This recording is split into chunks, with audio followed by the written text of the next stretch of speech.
안녕하세요.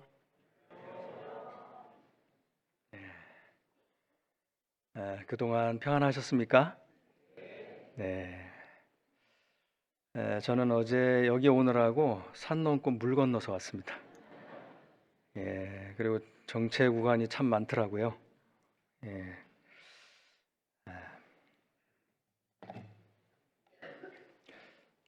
반갑습니다. 먼저 하나님께 기도 드리겠습니다. 언제나 우리를 사랑하시는 하나님 아버지, 베풀어 주신 은혜를 인하여 찬송과 영광을 아버지 하나님께 돌립니다. 영원한 지옥 심판에서 십자가에서 흘리신 피로 구원해 주시고 소망 없이 살던 저희들에게 참 소망을 주신 것을 감사드립니다. 항상 그 은혜 안에 살게 지켜주시고 또 보호해 주시고 또 인도해 주시기를 간구드립니다.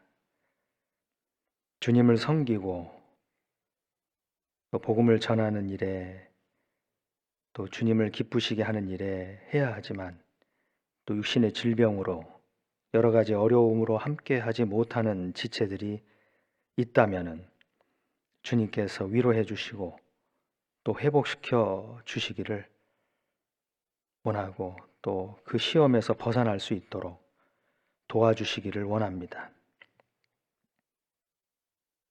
오늘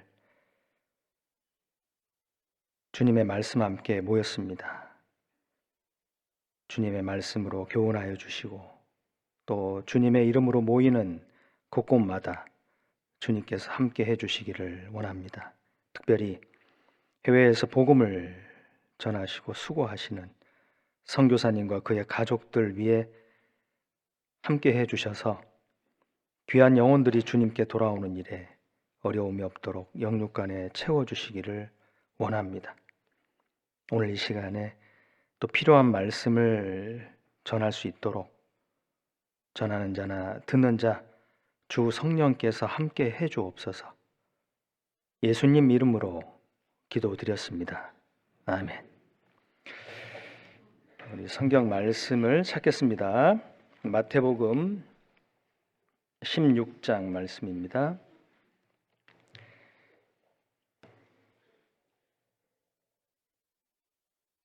마태복음 16장 말씀인데요.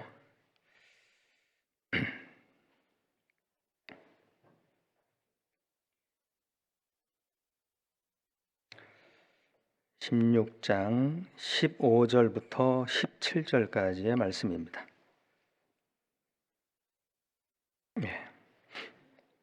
찾으셨으면요, 같이 천천히 읽겠습니다.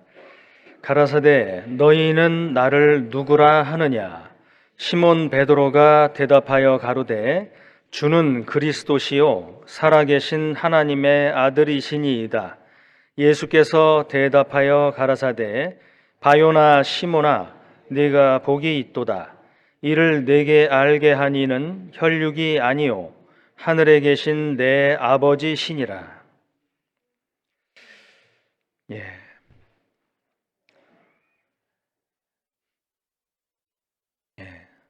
복음을 전하고 또 교회 안에 열심히 신앙생활 하는데 수고가 많으실 것 같습니다. 또 구원받은 사람들이 점점 많아지고 또 교회가 점점 식구들이 많아지고 또 부흥되는 그런 소식을 들을 때 참 마음에 감사도 되고 또 격동도 되고 더욱 열심히 주님을 위해 살아야 되겠다라는 그런 마음도 듭니다. 그동안 복음 전하느라고 수고 많으셨죠? 오늘 좀 배우고 싶은 이 말씀은 예수님께서 제자들에게 너희는 나를 누구라고 하느냐 이렇게 물으셨습니다. 먼저 이 제자들에게 물으시기 전에 사람들이 인자를 누구라고 하느냐 먼저 물으셨죠. 제자들은 들리는 대로 말씀드렸습니다.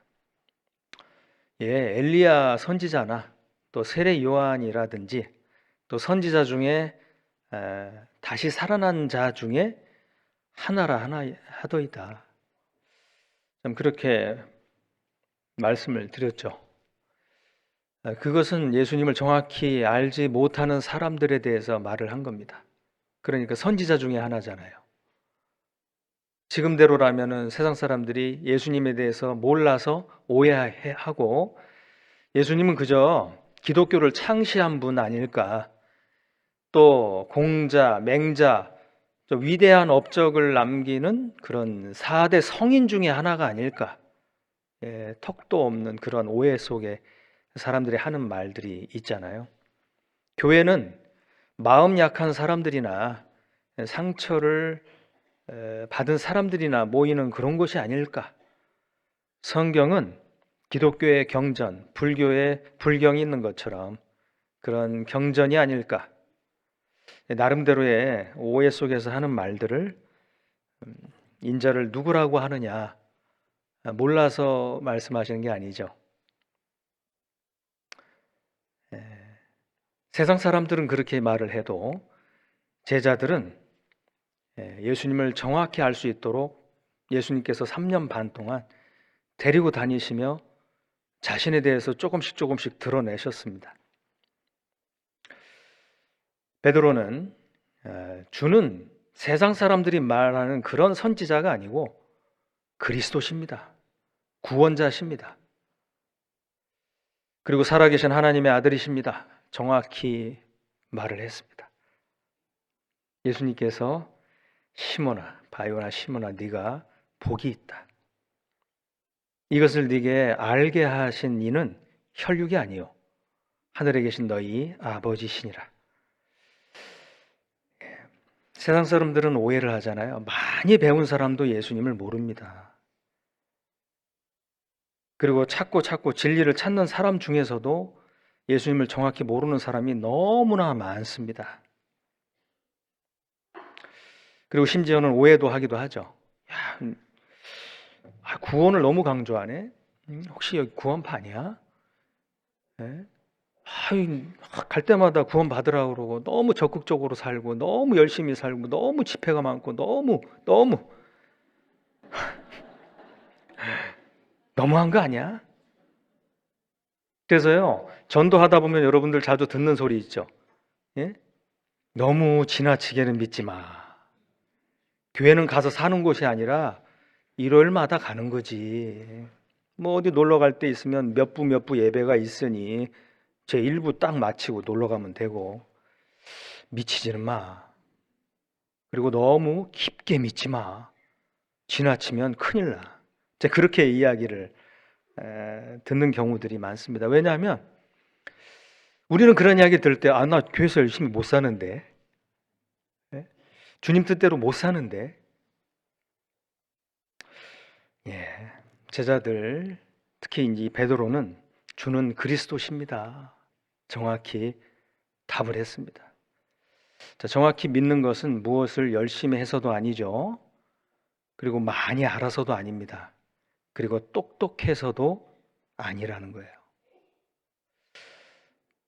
대제사장, 바리새인, 율법사, 서기관들 예수님을 배척하는 데 앞장섰습니다. 왜 그렇죠? 예수님을 외모로 보고 오해하고 예수님에 대해서 정확히 몰랐습니다. 예수님을 그리스도로 알아야 되는데 심지어는 어찌하여야 내가 영생을 얻으리까? 선한 선생이요, 선한 선생님 정도로만 그렇게 보이는 겁니다. 또 형과 나를 명하여 재산을 공평하게 나누게 해주소서. 그때 예수님께서는 누가 나를 너희의 물건 나누는 자 재판장으로 세웠느냐? 예수님을 정확히 모르는 겁니다.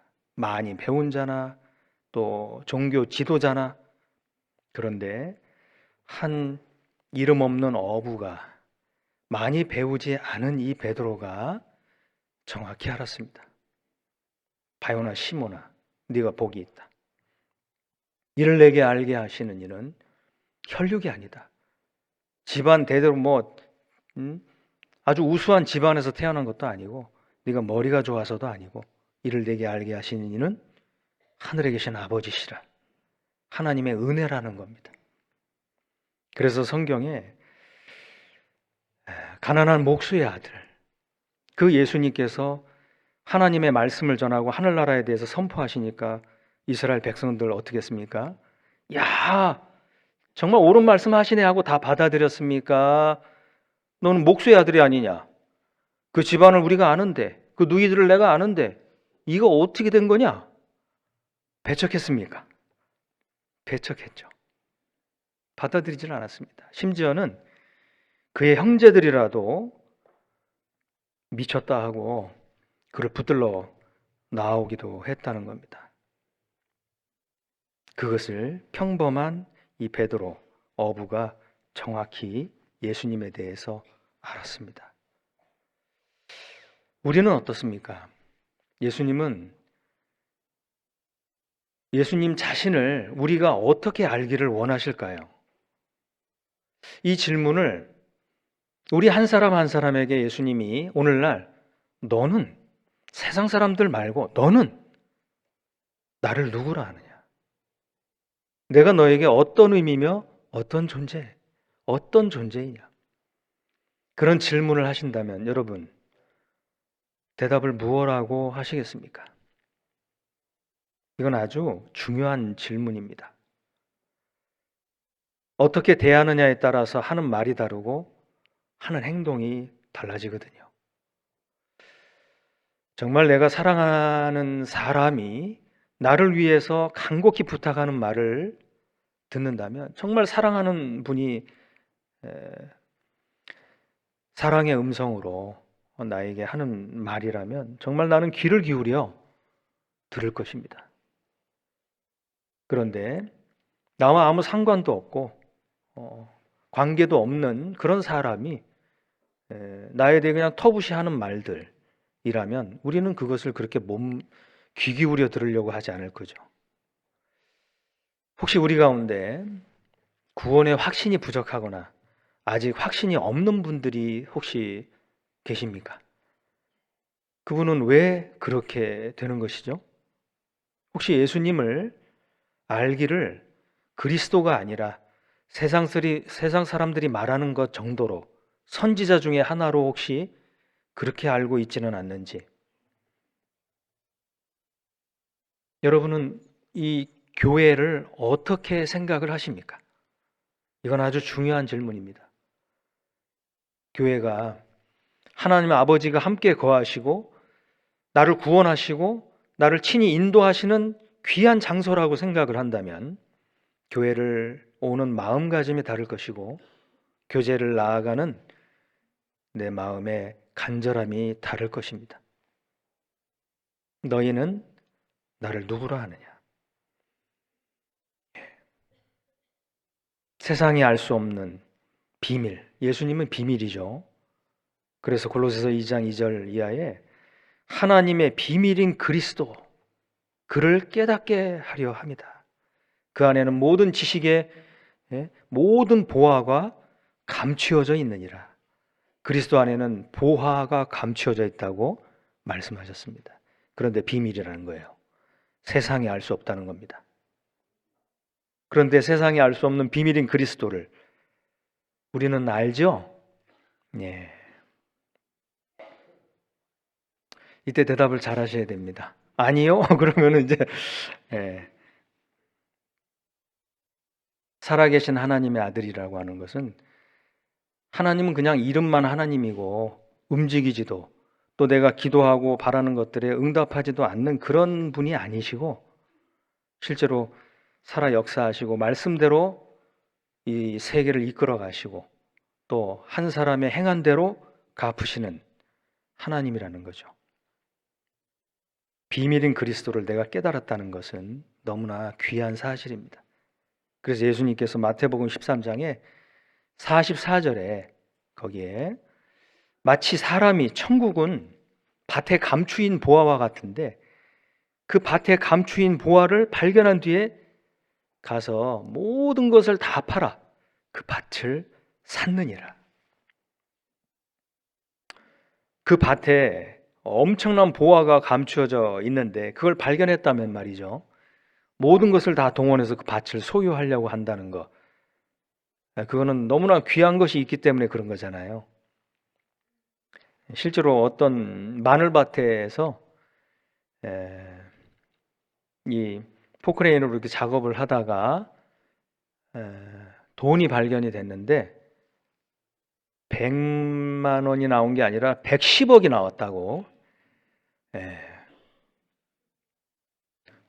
일산 지역에 계신 분 놀라지도 않으시네요. 110억? 뭐 그 정도 뭐. 예, 뭐 잔돈? 예.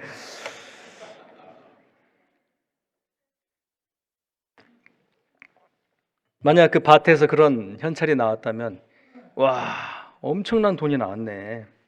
네, 그렇게 놀라지 않을까요? 그런데 우리에게 주신 이 보화, 그리스도는요, 그런 돈으로 비유될 정도가 아닙니다.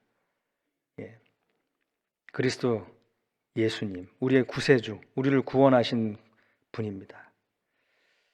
너희는 나를 누구라고 하느냐라는 질문에 우리는 주님은 우리를 구원하신 분이시죠. 구원자라는 겁니다. 구원자. 비밀이죠. 세상이 알 수 없는. 그래서 세상이 알지 못함은 그를 알지 못합니다. 요한일서 1장에 3장에 그렇게 기록을 한 것처럼 우리를 알지 못함은 우리의 아버지를 알지 못하기 때문에 세상이 우리를 알지 못한다.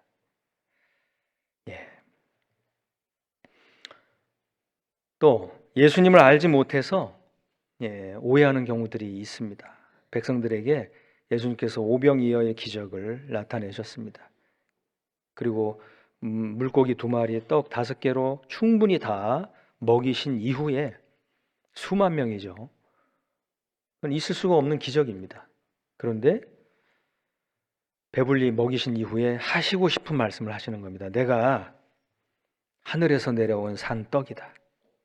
누구든지 이 떡을 먹으면 영생하리라. 썩는 양식, 그것을 위하여 일하지 말고 썩지 않는 영원한 양식, 그것을 위하여 하라. 정말 하고 싶은 말씀을 하신 거예요. 그런데 사람들은 예수님을 외모로만 취했죠. 떡으로 배불리실 때는 그를 억지로 잡아서 임금 삼으려고 했습니다. 그거는 예수님을 이용해 먹으려고 하는 거예요. 예수님을 왕 자리에 앉히면 우리가 먹고 살기 편하지 않을까? 이 로마를 박살내고 우리를 해방시키지 않을까? 자기가 그렇게 되고 싶은 그 위치가 되고 싶은 그런 간절한 마음이, 육신적인 바람이 예수님을 이용해 들려는 거예요. 예수님은 우리 영혼을 구원하려고 오셨는데 거기에는 관심이 없고 왕으로 삼는 것만 억지로. 이스라엘 백성은 오해를 해서 그랬죠. 우리는 어떻습니까? 우리는 이런 모습 없을까요? 우리의 기도를 합니다. 하나님, 이거 해주시고 저거 해주시고 또 이렇게 되면 좋겠습니다. 저렇게 됐으면 좋겠습니다. 그 기도의 제목들을 쭉 적어보니까 영혼엔 관심이 없어요. 그저 돈 잘 벌고 건강하고 또 좋은 집 사고 좋은 차 타고 자식들 잘 되고 좋은 학교 들어가고. 그런데 우리는 육신적인 것만 구하지 않죠. 더 중요한 그의 나라, 하나님의 나라를 위해서 구하죠. 만약에 육신적인 것만 구한다면 주님 뭐라 그러실까요? 너는 나를 누구로 아느냐? 혹시 우리 기도의 제목이 이 하늘의 것과는 별로 중요하게 생각하지 않고 뭐 복음 전하고 그 영혼을 지옥에서 끄집어내는 데는 별로 관심이 없고 또 연약한 성도가 세워가며 교제 안에 붙으며 교제 안에 거하는 것에 기도하고 함께 해야 되는데 거기에는 관심이 부족한 마음은 없는지, 당장 벌어들이는 그 돈 무엇을 먹을까 마실까, 입을까 하는 그런 육신적인 문제가 너무 크게 와닿아서 그것만 간구하는 건 아닌지 우리를 한번 돌아보게 하는 말씀입니다.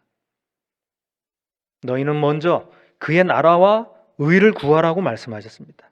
그런데 내가 먼저 그의 나라를 구하지 못하고 주님의 뜻 가운데 순종하여 살지 못한다면 주님은 그것부터 구하라고 하지 않으실까요? 먼저가 뭐냐? 먼저. 우선순위가 올바로 되어 있어야 됩니다. 주님은 구원자가 되십니다. 구원자.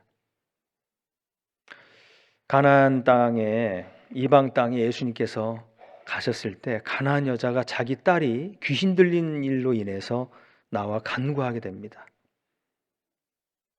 그는 딸이 그렇게 아프지 않았으면 예수님이 오신다는 그 소문이 물론 반가웠겠지만은 그렇게 절대적이진 않았을 거예요. 내 딸을 살려달라고 간절히 구했죠. 근데 예수님이 아무 말씀도 안 하십니다. 대꾸도 안 하세요. 근데 제자들이 아니 뒤에서 시끄럽게 하니까 보내주시죠. 그랬더니 나는 이스라엘의 집에 잃은 양을 찾으러 왔지 나는 다른 데로 나는 보냄을 받지 않았다. 더 서운한 말씀을 하시는데 이 여인은 거기서 포기하지 않고 더 주님께 가까이 나와서 그 앞에 절을 하게 됩니다. 주여 나를 도우소서. 그때 자녀의 떡을 취해서 개들에게 던지는 것이 마땅하냐? 나는 이스라엘에게 양식을 주지 이방인에게는 양식을 주지 않는다라는 그런 절망적인 말씀을 하셨죠. 그때 여인은 그런 자존심이 구겨지는 그런 말씀을 들어도 딸을 살리는 것이 너무나 급하고 먼저였기에 딸을 사랑하는 마음이 먼저였기에 주여 올소이다마는 개들도 주의 그 자녀들의 상에서 떨어진 부스러기를 먹지 않습니까? 자, 거기까지 나오니까 예수님께서 기다리시다가 그 여인을 칭찬했습니다. 여자여, 네 믿음이 크도다. 네 소원대로 되리라. 고쳐주셨습니다. 이 여인은 예수님을 누구로 알았습니까? 자기가 포기 안 하면 이루어 주시는 분이라는 걸 알았어요. 은혜를 구하면 은혜를 베풀어 주시는 하나님의 아들임을 알았습니다. 또 어떤 백부장은요, 자기의 종이 중풍병 걸려 죽어가니까 예수님께 사람을 보내서 고쳐달라고 말씀을 하셨습니다. 예. 이 가나안 여인은 믿음이 크다라는 칭찬을 받았지만 이 백부장은 이만한 큰 믿음을 내가 만나보지 못했다. 더 큰 칭찬을 받았습니다. 어떻게 했을까요? 예수님께서 내가 가서 고쳐주리라. 가서. 그리고 실제로 오셨죠. 오는 도중에 그는 또 사람을 보냅니다. 감당치 못하겠으니 말씀만 그냥 거기서 하십시오. 그러면 이 아이는 낫습니다. 나도 부하들이 있습니다. 이렇게 하면 이렇게 하고 저렇게 하라면 하는데 예수님은 하나님의 아들이시지 않습니까? 말씀만 하십시오. 자, 이 백부장은 예수님을 누구로 알았습니까? 예수님 말씀 한마디면 다 해결되는 거예요. 그런 분이라는 것을 알았습니다. 그러니까 이만한 믿음을 이스라엘 중에서 만나보지 못했다고 칭찬을 하신 겁니다. 칭찬을. 우리도 예수님께서 너는 나를 누구로 아느냐? 누구라 하느냐? 예, 주님은 말씀대로 이루시는 분이죠. 그리고 자기를 믿고 따르면 은혜를 베푸신다는 말씀대로 은혜를 베푸시는 분이죠. 정말 우리는 그렇게 믿고 있지 않습니까? 그런데 때로는 주님이 나와 함께 하시지 않는 것 같고 내 기도에 침묵하시는 것 같고 나를 다른 성도들보다도 더 멀리 하시는 것 같고 그런 생각이 들면 우리는 마음이 슬퍼지지 않습니까? 사실은 다른데 여전히 내 음성에 귀를 기울이고 내 기도의 제목에 귀를 기울이는 분, 내 신음소리에 귀를 기울이시고 나를 보호하시고 지키시고 회복하시는 분입니다. 말씀만 하사. 우리도 이 말씀대로 하나님께서 약속을 하셨다면 그렇게 되리라. 우리는 그렇게 믿고 있지 않습니까? 만약 그렇지 못하다면 말씀은 그렇게 돼 있지만 안 될 것 같아요. 그렇게 될까요? 불신이며 예수님을 그리스도로 아는 게 아니죠. 그럼 뭔가가 불신하는 마음이 있는 겁니다. 믿음이 약한 겁니다. 예수님의 제자들도 그랬죠. 처음에 예수님의 제자들을 12제자를 부르시고 같이 할 때는 그 배가 파도에 의해서 깨어지고 뒤집힐 정도가 됐을 때 그들은 예수님 누군지를 몰랐습니다. 그래서 예수님 잠들어 계신 예수님을 깨우면서 우리의 죽게 된 것을 돌아보지 아니하시나이까? 그때 예수님은 바람을 명하시고 파도를 명하셔서 잔잔케 하셨잖아요. 도대체 이분이 누구시길래 바람과 파도도 잔잔하는 거? 그런 제자들을 계속 데리고 다니시면서 우주 만물을 창조하신 분, 인간 역사를 다스려 가시는 분, 우리의 죄를 대속하시고 그 죄에 대한 심판을 대신 받으시는 분, 나를 구원하신 분, 구원자로 정확히 알게 된 겁니다. 그런데 이 베드로가요, 하나님께서 알게 해주신 걸 깨달았을 때는 칭찬을 받았는데 하나님 말씀보다 자기 생각을 더 주장을 하니까 책망을 받습니다. 책망을. 자, 여기에 21절에 한번 보시면요. 21절.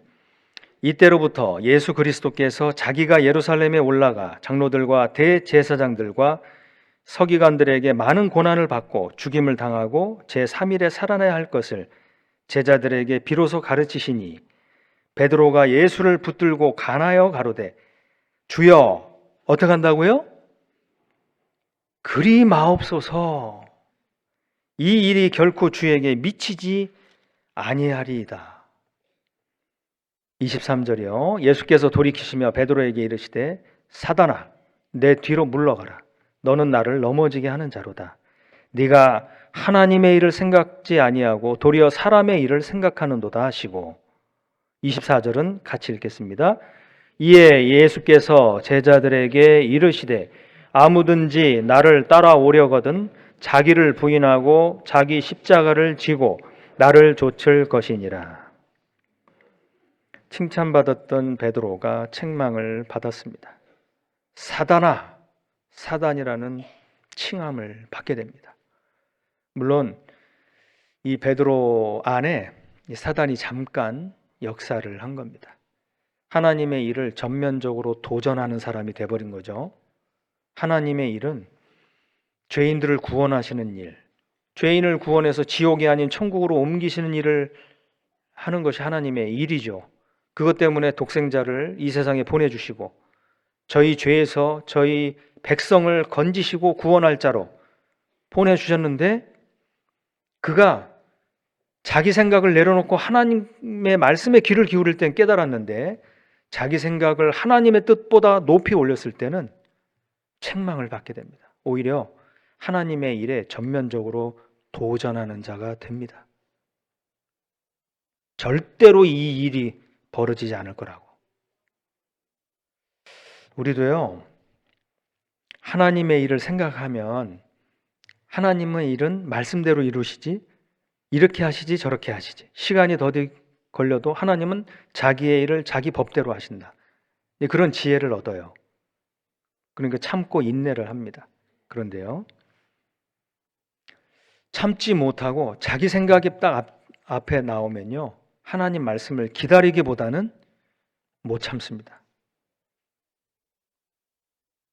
마귀는 어떻게 해요? 참지 마. 네 마음대로 해. 양면성이 있어요. 우리 조심해야 됩니다. 육신의 생각도 있고 영의 생각도 있죠. 육신의 생각은 하나님과 원수가 된다 그랬습니다. 하나님의 법에 굴복지 아니할 뿐 아니라 할 수도 없다. 그러니까 우리는 육신의 생각을 먼저 하나님 말씀 앞에 내려놓는 이 훈련이 잘 되어야 되죠. 주일마다 수요일마다 말씀을 들을 때 우리는 기도를 합니다. 하나님, 제 생각과 뜻을 내려놓고 하나님의 뜻과 말씀을 받아들일 수 있도록 도와주세요. 그게 하나님을 기쁘시게 하는 기도잖아요. 우리도 하나님의 일을 생각해야 하지 이 사람의 일을 생각하면 붙들고 간하게 돼요. 형제자매님들하고 교제를 하면서도 마음의 상처를 받든지 뭔가 자존심에 상처가 자존심을 건드는 일이 이렇게 신앙생활 하다 보면, 교제 안에 있다 보면 그런 말들을 들을 수도 있고 또 오해도 있을 수 있습니다. 그러면 잘못된 교제를 해주면요, 어떻게 되냐면 사람의 생각과 사람의 뜻으로 교제를 하게 돼요. 야, 이럴 수가 있냐? 이럴 땐 참지 마. 아니, 교회 나오지 마. 신앙생활 접어버려.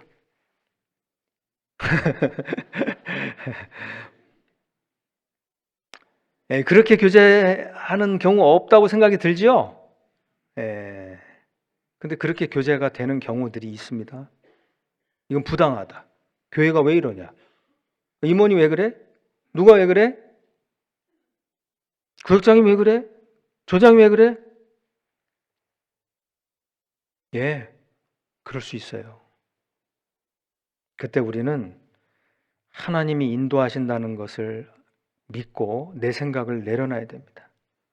전에 늘 행하던 악한 행실로 하나님과 원수가 되었던 그 생각과 방법을 좀 내려놔야 됩니다.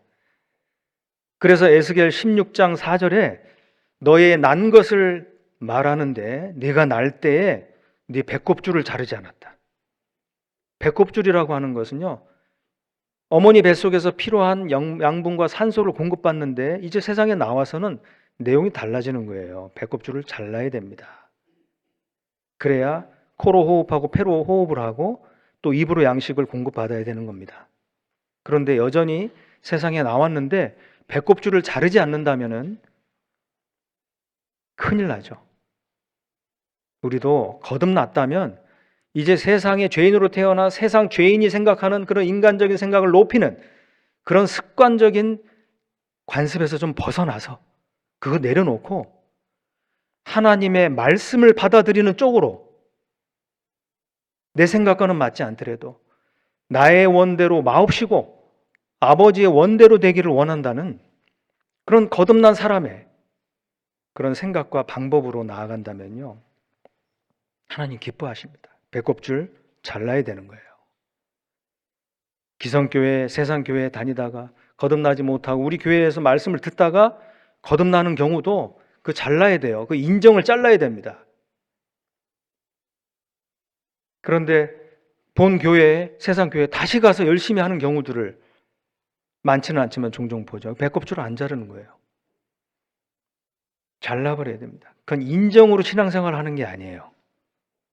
지금 인정으로 나아가니까 베드로가 어떻게 했습니까? 사단에게 시험을 받잖아요. 사단아, 물러가라. 너는 나를 넘어지게 하는 자로다. 예수님은 베드로가 그런다고 넘어지는 분이 아니죠. 그럼 무슨 말씀입니까? 베드로야, 네 상태를 봐라. 네가 사람의 생각으로 하나님의 일을 저버린다. 돌이키라. 돌이키라. 육신의 생각대로 나아가잖아요. 그럼 신앙생활 실패합니다. 육신의 생각을 다 붙잡고 나아갈 때는 신앙생활을 할 수가 없어요.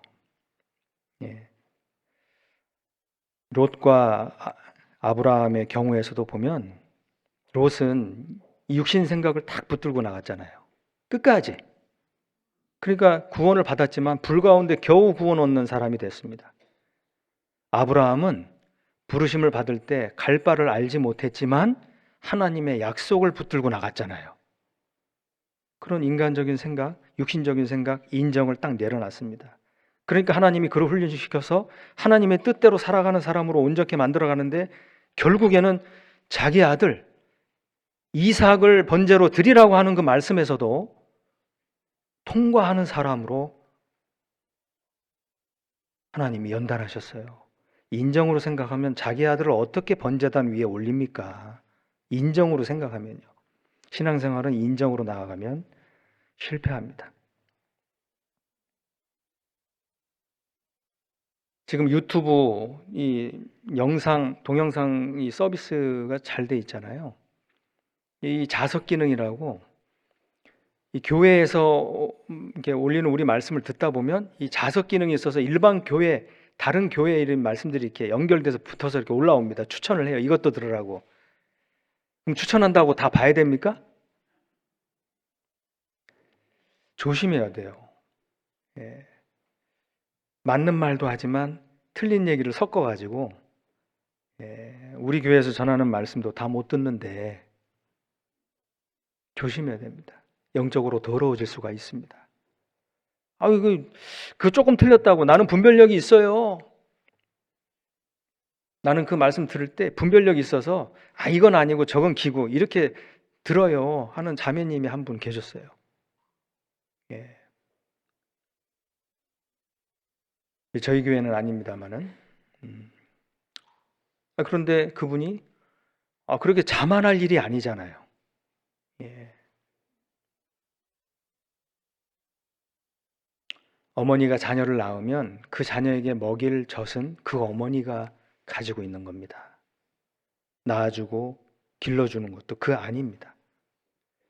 그런 부분에서 오해를 하지 말고 그 인간적인 생각이 있다면 하나님 앞에 합당치 않으니 내려놔야 될 것입니다.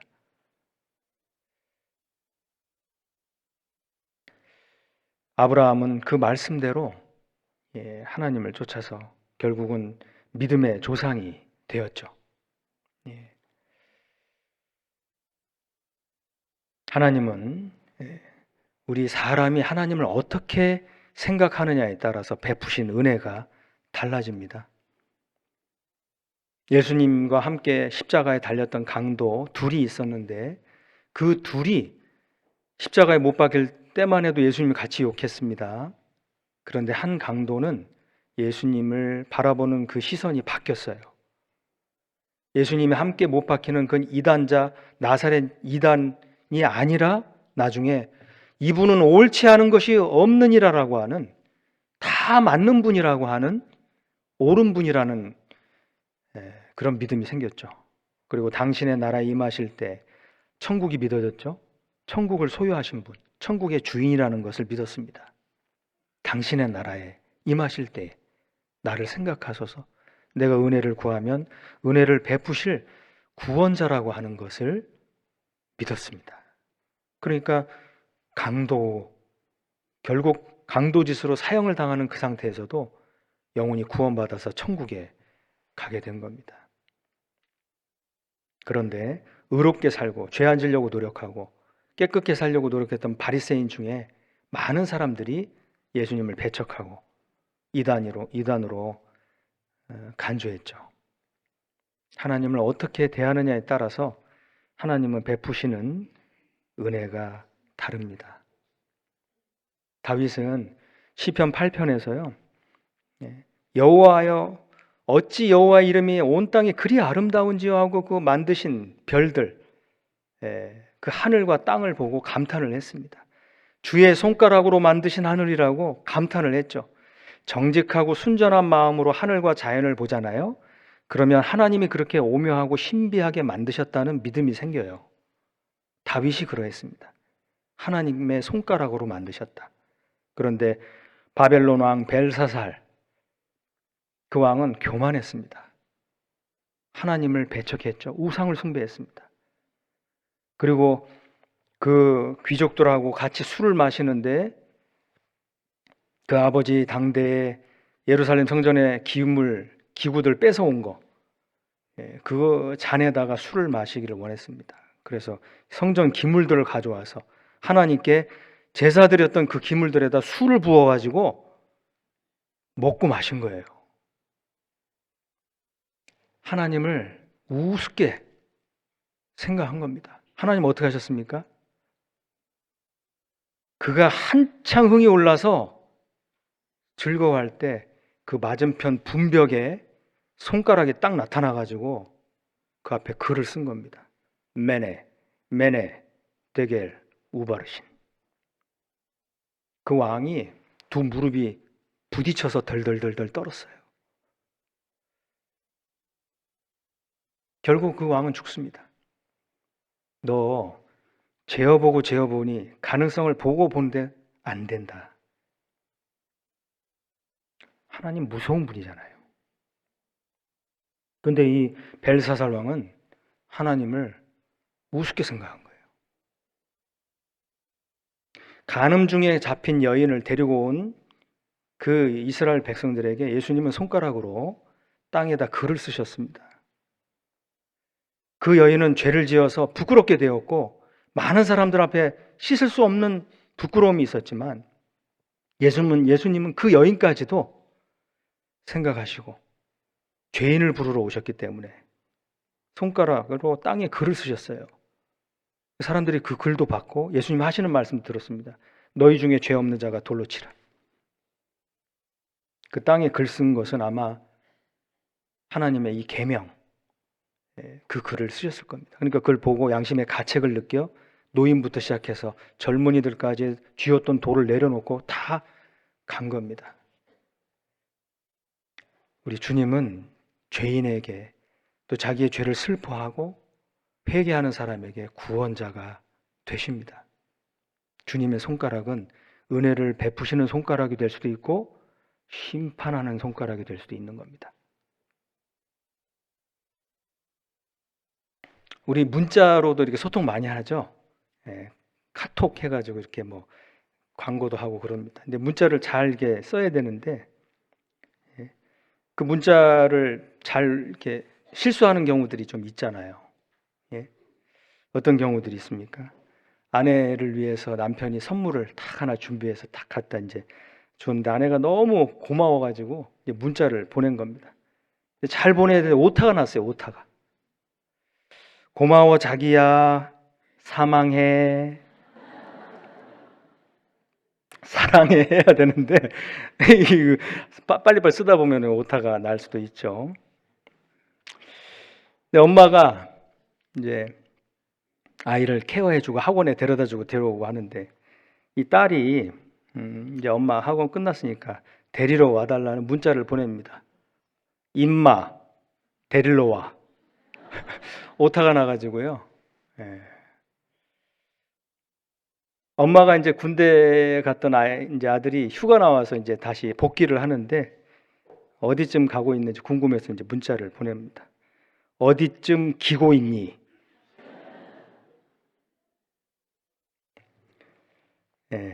그 한 획 차이인데 글자 잘 써야 되겠죠. 그 문자 받고선요. 사랑하는 아들님이 카톡방을 나갔습니다.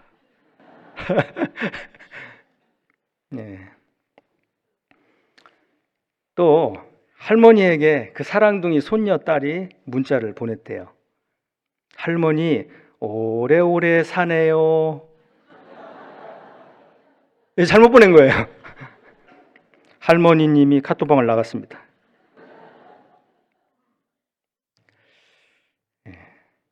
우리에게 주신 사랑의 편지, 성경 말씀입니다. 정말 이 말씀 읽는 곳마다 펼친 곳마다 우리를 사랑하시는 주님의 마음이 기록이 되어 있습니다.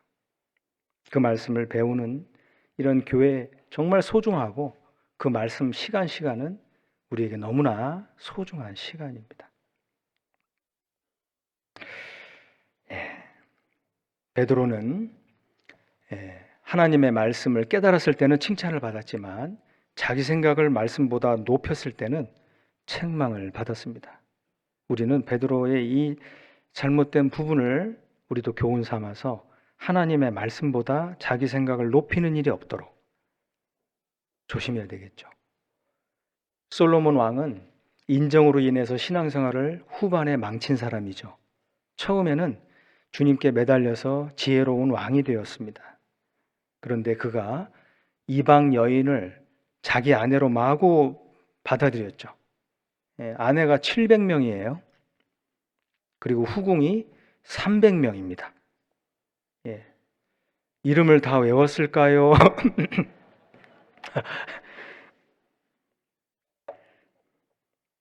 대근 니시오 그러면 제가 586번째입니다.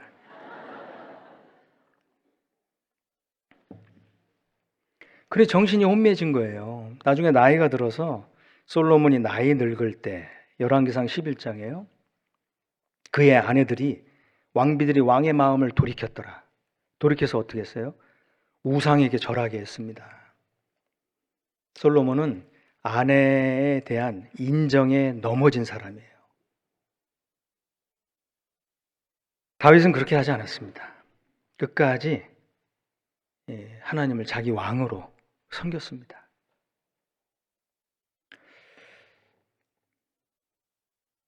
베드로도 사람의 생각을 높였을 때는 시험을 받았습니다.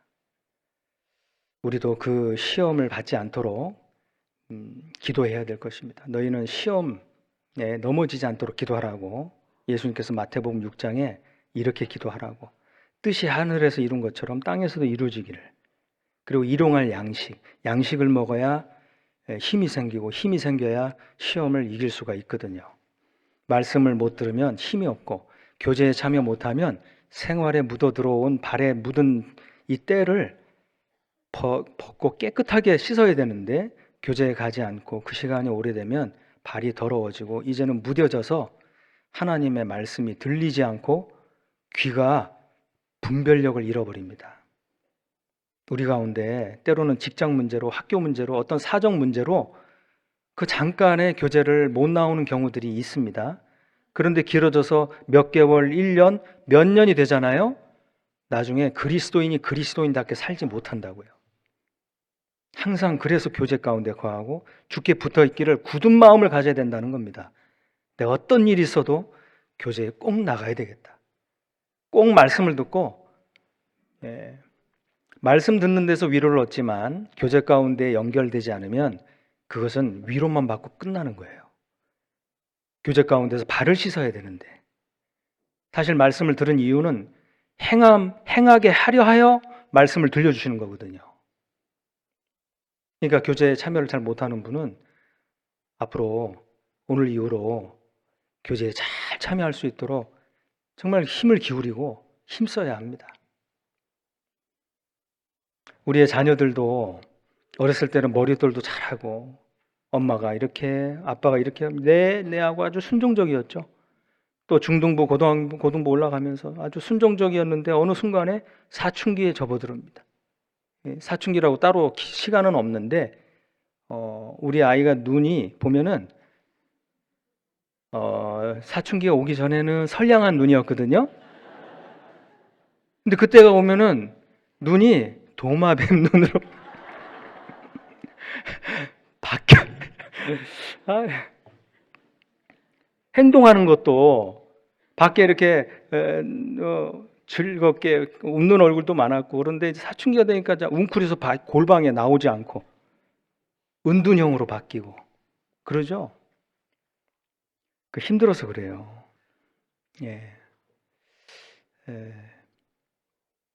호르몬 분비도 왕성하고 몸도 막 급격히 커지면서 감정의 조절도 잘 안 되면서 신체 변화와 정신적 이 성장이 동시에 이루어지니까 자기도 어떻게 할 줄 모르는, 그럴 때 우리는 좀 기다려 줘야 되거든요.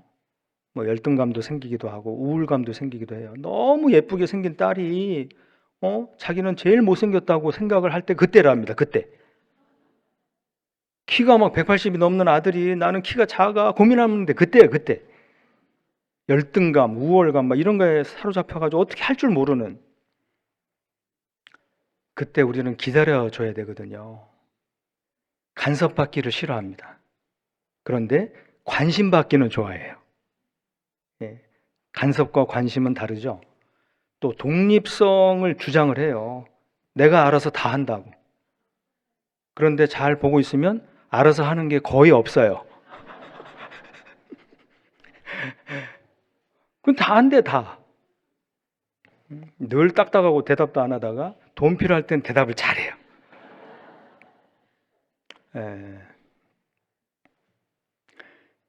그 성장통을 겪고 있습니다. 그때 좀 기다려줘야 되거든요. 그런데 어떤 경우 우리 때는 사춘기도 없었어. 너네 지금 호강에 지쳤어. 그렇게 이야기를 하고 싶을 때도 있지만 사실 예전에 비하면 지금 아이들은 굉장히 곤란한 상황 속에 있다는 걸 우리가 이해를 해줘야 합니다. 예? 아이들은 예전보다도 훨씬 더 양심이 타락한 시대에 살고 있고, 예전에는요 버스 안에서 쌍욕을 하면서 자기들끼리 거칠게 말하는 그런 광경을 거의 못 봤습니다. 근데 지금은 그런 욕 속에 살고 또 학교 공부하기도 힘들고 환경오염뿐만 아니라 양심오염이 된 시대에 살고 있기 때문에 질서도 무너지고 정도 무너지고 우리가 이해를 해줘야 돼요. 지상, 외모 지상주의, 또 이기주의, 또 개인주의, 물질 만능주의 이런 것이 아주 팽배해 있는 학교에서나 이해를 해줘야 돼요. 기도해줘야 되고 관심을 가져줘야 됩니다. 못한다고 막 뭐라고 하지 말고 좀 기다려줘야 된다고 생각을 합니다. 그리고 부모님이 이렇게 저렇게 해도 하나님이 해주셔야 정리가 되죠. 마치 바람과 풍랑을 말씀 한마디로 잔잔케 하신 것처럼 하나님의 말씀을 잘 듣게 하고 도와주고 하나님 말씀 앞에 나아오도록, 학교에 일이 있고 학원에 가야 하는 일이 있다 하더라도 집회 말씀 잘 듣게 하고 교제 빠지지 않게 하고 참고 기다려줘야 되잖아요. 그래서 한 전문가가 공감 언어를 잘 쓰면은 약이 된다라고 꾸나 이 공감 언어, 꾸나 혹시 들어보셨습니까? 꾸나 요법. 그건요 우리 아이들이 하는 말 뒤에 꾸나만 붙여주면 돼요. 힘들어요. 그러면 힘들구나. 못 살겠어요. 그럼 못 살겠구나. 공감해주고 이해를 해주는 거예요. 나는 너 때 이렇게 살았어. 이렇게 이해를 못하지 말고 그냥 받아주고. 아이들 너무 지치고 힘듭니다. 그래서 교회 가서 잘 붙어있게, 말씀으로 위로받게. 오죽하면은 아이들 읽는 책들 중에 아주 인기가 있는 책이 있대요. 살아남기 시리즈. 참, 뭐 이상 기후에 살아남기, 바이러스에 살아남기, 그 시리즈가 유명하대요. 미세먼지에서 살아남기, 사고에서 살아남기, 그리고 학교에서는 학교에서 살아남기, 성적에서 살아남기. 잘 참아주고 기다려야 된다고 생각합니다. 위로해주고 격려해주고. 성경 말씀에도 살아남기 시리즈가 있다는 거 아세요? 성경 말씀에서도 잠언 30장 한번 보시죠. 잠언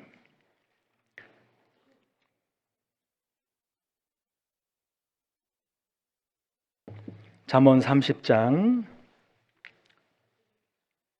24절입니다.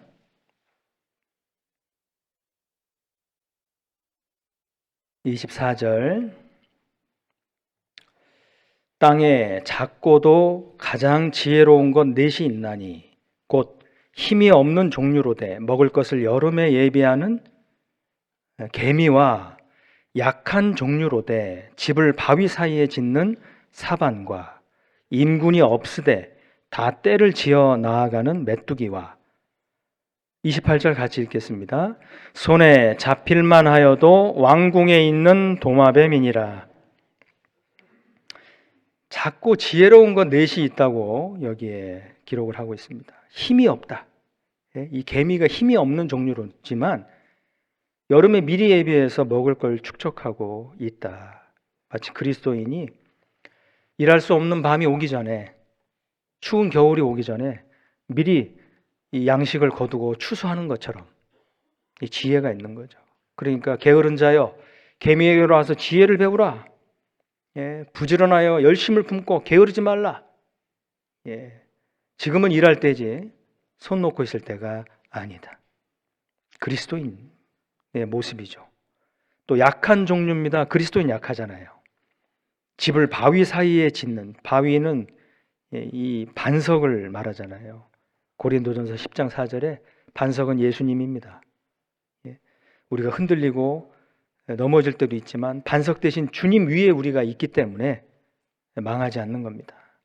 이 사반, 바위 너구리죠. 너구리는 천적이 나타날 때 바로 쫓아올 수 없는 바위 사이에 집을 지었기 때문에 바로 들어가는 거예요. 그리고 거리를 자기 집과 멀리 떨어지게 이렇게 움직이지 않습니다. 동선을 짧게 가져요.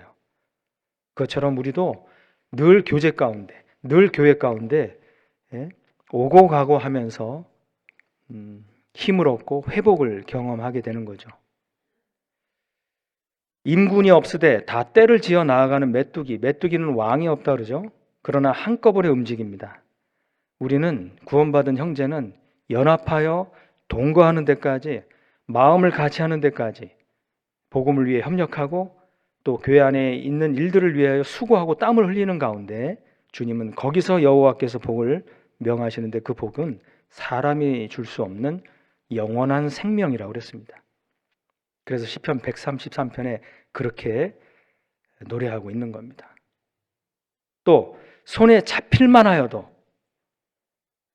잡히지 않고 왕궁에 그대로 거하는 도마뱀, 도마뱀과 왕궁은 어울리지가 않습니다. 그런데 이 도마뱀 지혜가 있죠. 자기를 딱 잡히면 꼬리보다 더 중요한 목숨 때문에 꼬리를 자르고 도망가 버립니다. 그것처럼 잡힐만 하여도, 우리가 신앙생활 포기할 만 하여도 늘 교회 안에 유지가 되고, 또 내가 교회를 잘 못 나오는 가운데 처해야 될 것 같은데도 늘 교회 안에 거하는 이유, 우리가 절제의 지혜를 배우죠. 이것도 해야 되고 저것도 해야 되지만 더 중요한 신앙 때문에 내 꼬리를 자르는 겁니다. 그러면 다시 회복이 되죠. 신앙생활 하면서 우리는 빛의 자녀가 됐지만 정말 거룩하고 환한 빛 대신 주님 가까이 가면 갈수록 우리의 어두움이 더욱 드러납니다. 나의 이 못난 자아들을 발견하게 되고, 마치 도마뱀처럼 구원받은 지 벌써 얼마나 됐는데 여전히 하나님을 슬프시게 하는 생각들이 있고, 하나님의 법에 순종치 않으려는 이 고집이 있고, 형제를 사랑하라고 했는데 사랑치 못하는 이 자아가 있고, 그런 못 사는 것들이 많이 있음에도 불구하고 이 도마뱀처럼 그런 보기에도 혐오스러운 모습이 있음에도 불구하고 왕이 거하는 왕궁에 나를 늘 있게 하시는 하나님의 은혜, 손에 잡힐만 해도 왕궁에 거하게 하시는 겁니다. 얼마나 감사한지. 힘이 없는 종류, 약한 종류지만 주님께 의지하여 우리는 신앙생활을 하루하루 이어나가고 있습니다. 사람이 하나님 앞에 어떻게 행하느냐에 따라서 하나님은 역사하심이 달라지시죠. 아합 왕은 하나님 앞에 악한 왕이었어요. 인간적인 꾀를 내서 자기 것으로 막 다 뺏으려고 했죠. 그가 전쟁에 나갔을 때 변장해서 나갔습니다. 왕의 복을, 이 옷을 벗고 왕을 공격하니까. 그런데 어떤 사람이 우연히 활을 쐈는데 그 아합 왕 입은 갑옷 솔기 사이를 쏜 거예요. 우연이라고 성경에 기록이 되어 있지만 한 사람이 우연은 아닙니다. 하나님은 악인을 심판하십니다. 또 하나님은 자기를 따라 붙잡고 내가 죽는 일 외에 하나님을 떠나면, 어머님을 떠나면 하나님께서 벌을 내리시고 더 내리기를 원한다고 하는 자기 신앙에 목숨을 건 이 룻, 하나님은 어떻게 하셨습니까? 그의 발걸음을 우연히 이삭을 줍는데 엘리멜렉의 친족 보아스에게 우연히 그 밭의 길로 이렇게 인도하시잖아요. 우연 같은데 우연으로 변장한 하나님의 은혜입니다. 은혜.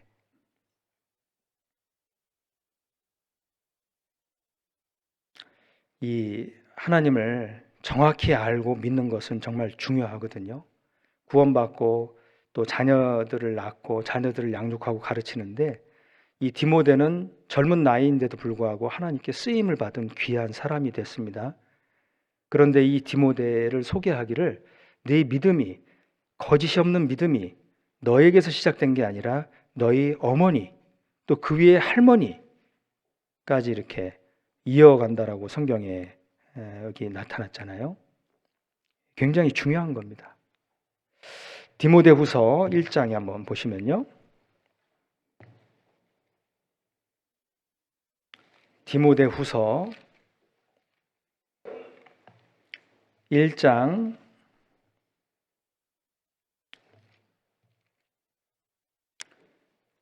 3절입니다. 3절 나의 밤낮 간구하는 가운데 쉬지 않고 너를 생각하며 청결한 양심으로 조상적부터 섬겨오는 하나님께 감사하고 내 눈물을 생각하여 너 보기를 원함은 내 기쁨이 가득하게 하려 함이니 이는 내 속에 거짓이 없는 믿음을 생각함이라. 이 믿음은 먼저 내 외조모 로이스와 내 어머니 유니게 속에 있더니 내 속에도 있는 줄을 확신하노라. 자, 여기에 디모데의 믿음을 칭찬을 하고 인정을 하고 있습니다. 그런데 이 믿음이 그 할머니부터 있었던 믿음이 그 어머니에게 유니게까지 전해졌고 그 유니게는 자기 아들 디모데에게 이 믿음이 이렇게 연결이 되고 있다는 것을 설명하고 있죠. 이것은 이 가정에 있는 믿음, 먼저 구원받은 이 부모의 역할이 얼마나 중요한지를 설명하고 있는 겁니다. 완전하진 않지만 하나님의 뜻 가운데 살아보려고 또 교회 중심의 삶을 살아보려고 엄마 어디가? 교회. 오늘 어디가? 교회. 아빠 어디가? 교회. 오늘은 또 어디가? 교회. 참 그런 모습들이 아이들에게 본이 되는 거예요. 아이들하고 같이 시간을 보내고 그 아이의 마음을 이해해주고 서로 교제하는 시간, 주님의 사랑으로 교제하는 시간도 꼭 필요하지만 그 시간이 부족하다고 해서 아이가 잘못되기보다는 정말 하나님 앞에 이 믿음을 올바로 하고 그 아이를 믿음 가운데 세워보려고 기도하며 교회 학교와 교회와 연결시켜주는 것은 참 중요한 일이라고 생각합니다. 내 거짓이 없는 믿음, 그 할머니 때부터 어머니 때까지 이렇게 내려왔다. 이 어머니 재산은 물려주지 못해도 거짓이 없는 신앙을 물려준다라는 이런 교훈을 우리가 받을 수가 있어요. 정직한 믿음, 진실된 신앙, 그것을 자녀들에게 물려줄 수 있다면 정말 그것은 성공한 자녀 교육이라고 말할 수가 있겠습니다.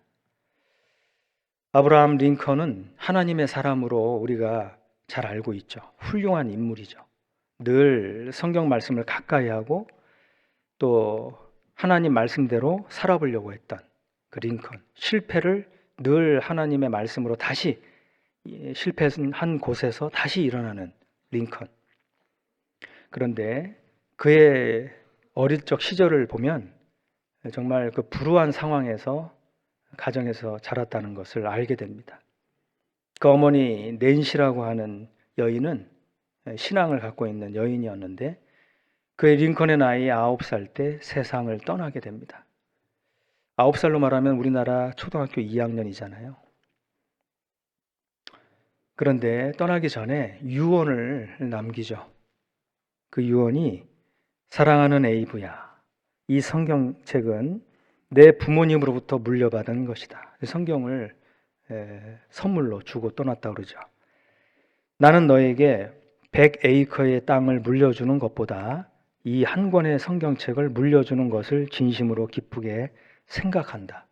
에이브야, 너는 성경을 부지런히 읽고 성경 말씀대로 하나님을 사랑하고 이웃을 사랑하는 사람이 되어다오. 네가 책 속의 진리의 말씀대로 살아간다면 네가 100만 에이커의 대주주가 되는 것보다 기쁘겠다. 참 이런 유언을 남겼는데 그의 유언대로 아브라함은 성경을 가까이 했습니다. 역사상 아주 큰 업적을 남기게 되었죠. 미국 백성들 중에 가장 존경받는 대통령이 됐습니다. 그의 그 전기를 기록한 이 전기 작가 에밀 루드비라는 사람이 한 글로 그 링컨의 불우한 환경을 얘기했죠.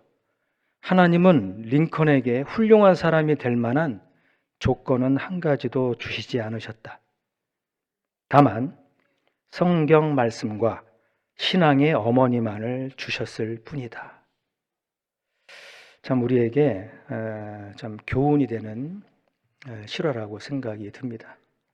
우리에게는 그 훌륭한 신앙의 어머니가 없다 할지라도 우리에게는 하늘 아버지가 계시고 하나님 아버지께서 우리에게 말씀을 주시고 복음을 주시고 그리스도를 주시고 또 구원해 주시고 어머니와 같이 돌보는 교회를 우리에게 주셨습니다. 너는 나를 누구라 생각하느냐? 주님은 그리스도 구원자십니다. 그리스도는 모든 것이 되시기 때문에 비록 가난한 그 가난 속에서도 부유할 수가 있고 또 무시와 천대 속에서도 평강을 잃지 않을 수가 있습니다. 걸음더미에서 추락하고 또 지옥 문턱까지 내려가는 일이 있다 할지라도 거기서 극적으로 건져 올리시는 그리스도십니다. 또 D.L. 무디의 경우는 어떻습니까? 그도 어린 시절 불우한 환경에서 살았고 초등학교도 나오지 못했습니다. 학교를 다닐 수 없는 그런 불우한 환경이었죠. 그런데 그는 40년 동안 구원받고 40년 동안 미국 또 영국 100만 명이 넘는 사람들에게 말씀을 전하고 집회를 했다고 그러죠. 그가 그렇게 하나님의 일꾼으로 쓰임 받았던 그 계기가 참 이름 없는 한 시골 교회의 한 그 교사, 교회학교 교사, 킴벨이라고 하는 에드워드 킴벨이라고 하는 그 교사가 전도를 한 겁니다.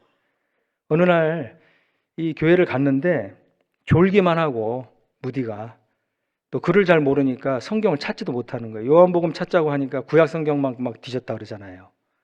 그러니까 애들이 웃으니까 창피해서 그 다음부터 교회를 안 나갔대요. 그래서 이 에드워드 킴벨 교사가 불쌍히 생각하고 그가 일하는 곳에 구두 가게 가서 계속 전했다고 합니다.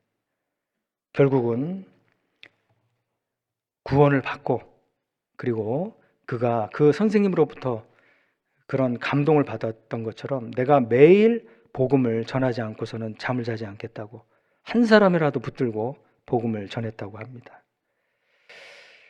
그 무디의 그 뒤에는 그에게 복음을 전했던 그 주일학교 교사가 있었던 것처럼 우리의 주변에는 우리의 영혼을 위해서 또 함께 기도하고 수고하고 협력하는 믿음의 일꾼들이 있습니다. 시간이 점점 지나면서 우리 주님은 구원자이시고 우리를 인도하시는 인도자가 되시고 또 계속 치료해 나가시는 치료자가 되시는구나. 그런 사실들을 깨닫게 됩니다. 또 사도 바울이 복음 전하는 것 때문에 많이 감옥에 갇혔는데요. 감옥에 갇혔을 때 그 안에 갇혀 있는 사람들에게 복음을 전했습니다.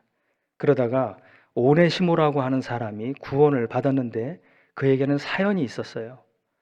그가 종이었을 때 그 주인을 배반하고 도망쳐 나왔는데 재산적 손실도 입혔던 것 같습니다. 그런데 바울이 그 사정을 알고 빌레몬에게 편지를 써서 보냅니다. 빌레몬서 1장 한번 보시죠. 신약 352페이지 정도 됩니다.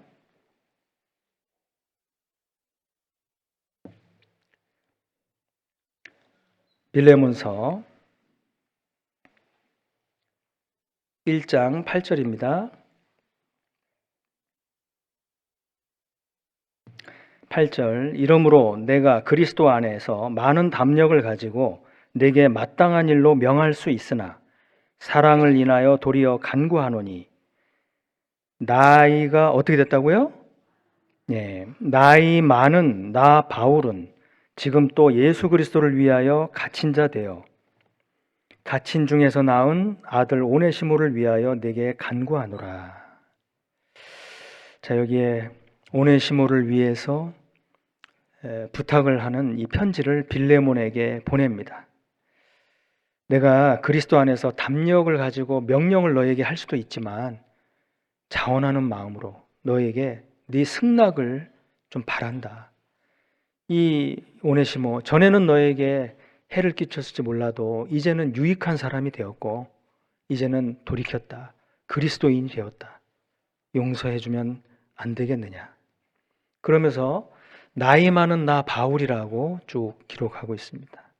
실제로 바울은 그 젊었을 때 청년 시절에 예수님을 믿는 사람들을 잡아가두려고 대제사장에게 나가고 공문을 청하고 정말 이 교회를 잔멸하고 스데반 집사를 죽이는데 앞장섰던 그런 사람이었잖아요. 그랬던 이 바울이 나이 많은 나 바울이 구한다. 용서해주면 안 되겠느냐. 또 이가 너에게 입혔던 그 손실이 있다면은 그거 나에게 회개하고 내가 갚아주마. 참 이런 마음으로 편지를 쓰고 있습니다. 마치 이 오네시모가 젊었을 때 잘못을 하고 죄를 지었는데 용서를 해 달라고 간구하는 이 모습이 마치 자기가 젊었을 때 그리스도를 핍박하고 그리스도를 믿는 사람들을 핍박했던 그런 젊었을 때의 그 잘못 살았던 그 모습과 이렇게 연결이 되는 것 같아요. 이 말씀을 보면서 나이 많은 바울. 젊었을 땐 사울이었죠. 예수님을 만나기 전에는 크다라는 이름의 사울이었습니다. 그런데 예수님 만나고 나서 바울이라고 이름이 바뀌었습니다. 작은 자. 용서해주면 안 되겠느냐. 자원하는 마음으로. 네 허락이 승낙이 없이는 내가 아무것도 하기를 원하지 않는다. 참 신앙생활 하면서요. 이 철이 들어간다는 것을 좀 우리가 경험을 하게 되잖아요. 처음에 구원받고 나서는 좀 이렇게 다른 사람들을 용납하고 또 뭔가 불의를 보고 이렇게 참아주는 마음이 좀 적습니다. 그런데 시간이 갈수록 하나님을 본받고 또 하나님을 본받은 바울을 본받고 또 점점 이 사랑이 많아지고 마음이 넓어지고 그런다면은 우리는 인색함보다는 넉넉함으로 다른 사람의 허물을 받아줄 수 있는 용서하는 마음이 점점 커져야 되지 않을까 그런 생각이 듭니다. 시간이 가면서 나이 많은 바울은 교회 안에 먼저 구원받고 먼저 희생하고 먼저 수고하는 일꾼들이 있습니다. 우리는 그런 먼저 수고하는 일꾼들을 알아주고 그 인도하는 일에 적극적으로 협력하며 따라주어야 될 것입니다. 바울은 오네시모를 위해서 빌레몬에게 서신을 보내는 겁니다. 내가 친필로 쓰노니 참 이런 면으로 저런 면으로 설득을 하고 있어요. 재산적 손실 또 유익함으로 또 자원하는 마음으로, 또 네가 용서해 준다면 내 마음이 기쁘겠다. 네가 용서를 해준다면 내가 평안하겠다. 정말 이런 마음 저런 마음을 동원해서 설명에 간곡히 부탁하고 있습니다. 하나님도 우리가 잘 되기를 원하시고 구원받기를 원하셔서 양심의 영혼을 사모하는 마음을 주시고, 그래도 구원 못 받을까 봐 성경을 기록해서 보내주시고, 그래도 구원 못 받을까 봐 복음 전하는 자를 보내시고, 그래도 구원 못 받을까 봐 여러 가지로 시대적 징조를 주시고, 교회를 주시고, 또 일꾼을 주시고, 말씀을 보내시고, 여러모로 우리를 권하고 잘 되기를 바라십니다. 우리가 그 마음을 이해를 한다면 주님의 말씀에 자발적으로 순종하고 또 따라가는 모습이 꼭 필요하다고 생각이 듭니다. 주님은 우리의 구원자이십니다. 그리고 우리를 치료하시는 분이십니다. 누가복음 10장입니다. 누가복음 10장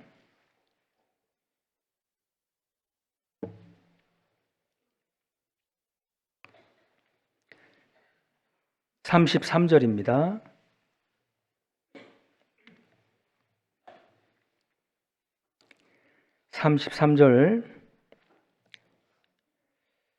어떤 사마리아인은 여행하는 중 거기 이르러 그를 보고 불쌍히 여겨 가까이 가서 기름과 포도주를 그 상처에 붓고 싸매고 자기 짐승에 태워 주막으로 데리고 가서 어떻게 했습니까? 돌보아 주고 이튿날에 데나리온 2를 내어 주막 주인에게 주며 가로되 이 사람을 어떻게 하라고요? 돌보아 주라. 부비가 더 들면 내가 돌아올 때에 갚으리라 하였으니 내 의견에는 이 세 사람 중에 누가 강도 만난 자의 이웃이 되겠느냐? 37절은 같이 읽겠습니다. 가로되 자비를 베푼 자니이다. 예수께서 이르시되 가서 너도 이와 같이 하라 하시니라. 돌보아주고 돌보아주라. 교회는 주막과 같이 양식이 있는 곳이고 강도 맞는 자가 회복을 위해서 안전히 거하는 곳입니다. 안전이 있고 양식이 있고 평안함이 있습니다. 교회 안에 주님께서는 우리를 회복시켜 주시고 세상에서 받은 상처를 낫게 하시고 또 그리스도인이 받는 괴로움들을 주님은 계속해서 치료해 가시는, 돌보시고 돌보아주고 돌보아주고 또 돌보준, 그러니 이 교회 안에 우리가 거하지 않으면 어떻게 돌보심을 받을 수가 있겠습니까? 그래서 교회가 너무 소중하고 연결되어 있어야 될 것을 예수님은 포도나무와 그 가지로 설명하셨는데, 가지는 나무에서 떨어지는 순간 이미 말라지고 비틀어지고 과실과 열매라는 것을 기대할 수가 없는 거죠. 돌보아주고 돌보아주는 우리 하나님은 치료하시고 돌보시는 분이십니다. 그리고 또 우리 주님은 우리를 끝까지 인도하시는 분이십니다. 그리고 주님은 특별히 연약하고 약한 자에게 보호자가 되시고 인도자가 되십니다. 시편 146편입니다. 시편 146편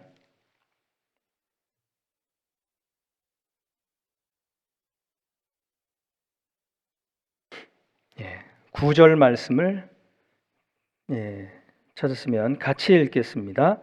여호와께서 객을 보호하시며 고아와 과부를 붙드시고 악인의 길은 굽게 하시는도다. 하나님은 약한 자의 강함이 되십니다. 나그네를 보호하시고, 우리는 이 세상에 살지만 천국의 본향에 가야 할 나그네입니다. 우리는 과거에 이스라엘 백성이 애굽에서 과거에 있다가 탈출해서 가나안 땅에 들어간 것처럼 우리도 이 세상의 나그네입니다. 하나님은 나그네를 보호하시죠. 그리고 특별히 부모가 없는 고아를 보호하시고 또 남편이 없는 과부를 붙들어 주시는 분입니다. 특별히 열악한 상황에 고통 중에 있는, 어려움 중에 있는 그러한 사람들에게 더 은혜를 베푸시는 분입니다. 그래서 신명기 24장 19절 이하에 보면요, 너희가 밭에서 곡식을 벨 때에 이 빠뜨린 하나의 공간이 있다고 해서 그거 생각나서 다시 가서 그걸 거두려고 하지 마라. 그거는 남겨두라. 왜 남겨두느냐? 고아와 과부와 객을 위해서 남겨두어라. 또 너희가 무화과나무를 벨 때에 그 남은 것을 다시 살피지 말고, 안 떨어진 거 있나, 추수 안 한 거 있나 다시 살펴서 또 떼지 말고 그 남은 것은 그냥 고아와 과부를 위하여 두라. 참 얼마나 하나님은 섬세하게 인도하시고 또 과부의, 고아의 원한을 풀어준다고 하는, 신원하신다고 하는 그런 하나님이 되십니다. 압박당하는 자를 위하여 심판하시는 분이시라고 말씀하셨고, 예수님은 우는 자의 위로가 되십니다. 없는 자의 풍성이 되시고 잡힌 자를 놓아주시는 구원자요, 또 치료자요, 보호자가 되십니다. 그러한 주님을 가까이 따르고 또 복음 전하는 이 사명을 잘 감당하는 그러한 귀한 교회, 일산교회가 되기를 바라겠습니다. 같이 기도하시겠습니다. 주님 감사합니다. 오늘 너희는 나를 누구라 하느냐라는 주님의 물음에 또 우리를 돌이켜 생각해보고 또 교훈을 받았습니다. 주님의 피로 구원하신 귀한 형제 자매님, 더욱 주님을 기쁘시게 하며 복음을 힘있게 전하며 주님의 은혜를 갚는 그러한 한 분 한 분이 되도록 세워주시고 또 더 많은 사람들에게 복음을 전하는 귀한 교회로, 더 든든히 서가는 교회로 주님 위로해 주시고 또 축복해 주시기를 원합니다. 마지막 시대에 주님 곧 오심을 느끼며 또 살아가는 이때 주님을 기쁘시게 하는 그러한 우리의 모습이 되도록 늘 지켜주시고 함께 해주시기를 원합니다. 고마우신 예수님 이름으로 기도드렸습니다. 아멘.